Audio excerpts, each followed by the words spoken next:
Well, back to our top story in Gaza. The BBC World Service has gathered evidence from over 160 cases where children have been shot in Gaza. In 95 of those cases, the child was shot in the head or the chest. These incidents span from the early weeks of the war through to July this year. The Israel Defense Forces told the BBC that intentional harm to civilians, and especially to children, is strictly prohibited. Well, to understand why so many children have been shot, I spoke to Wes J. Bryant, a US military veteran, who worked also for the US Department of Defense at the Pentagon, where he was the chief of civilian harm assessment.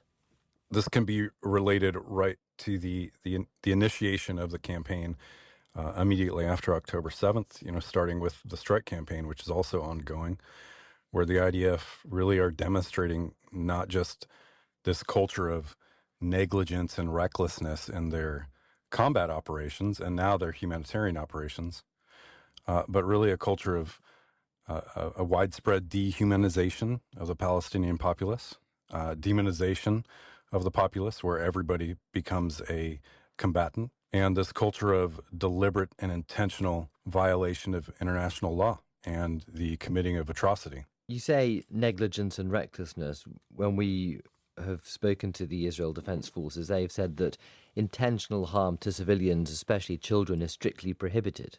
The IDF and the Israeli government really do a good job, or perhaps a bad job, of putting on this kind of facade of adherence to international law.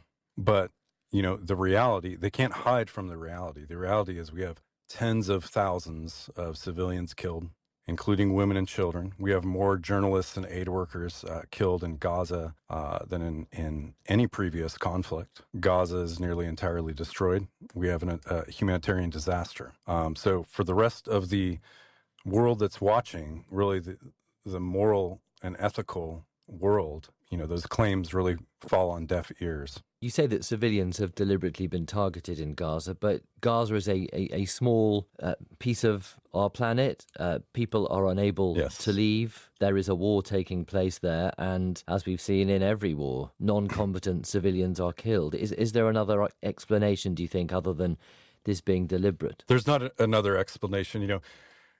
We look at most of the cases in, having been at the Pentagon Civilian Protection Center of Excellence, having been the branch chief of civilian harm assessments there over the last year, what we see in most previous cases, in most cases with the U.S. and its coalition of civilian harm, is we see cases of either misidentification of enemy combatants, mistaking them, civilians, for enemy combatants. Or we have what we call unanticipated civilian harm, where we actually didn't know or didn't properly assess that there were civilians in a certain target area, a house, for example, where we killed a high-value target. But in Israel, time and again, in Gaza with the Israeli Defense Forces, time and again, what we see is the IDF knowingly striking or knowingly firing on areas where they're saturated with civilians, targets where they know that civilians are residing in, these houses, these residential structures, apartment buildings, multi-story apartment buildings, and still making the decision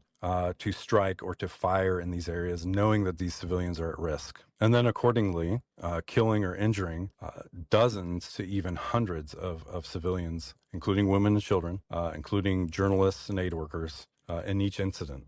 And that's just unprecedented. We've seen Israeli soldiers who have been involved in a war now attempting to manage crowds at these food distribution centres that have been set up. Is that part of the problem here, that people who have been fighting, who were sent in to fight, now find themselves in the role almost of police officers? Yes, absolutely. And, part of the problem as well is the manner in which the so-called Gaza Humanitarian Foundation and in cooperation with the IDF set up this new methodology of distribution, where you have 4 distribution centers, 3 of them in the far south, only one of them toward the north, right, where you're now funneling and corralling tens of thousands of civilians through combat zones. And this has been a repeated pattern, where the IDF even sets up safe zones and corridors and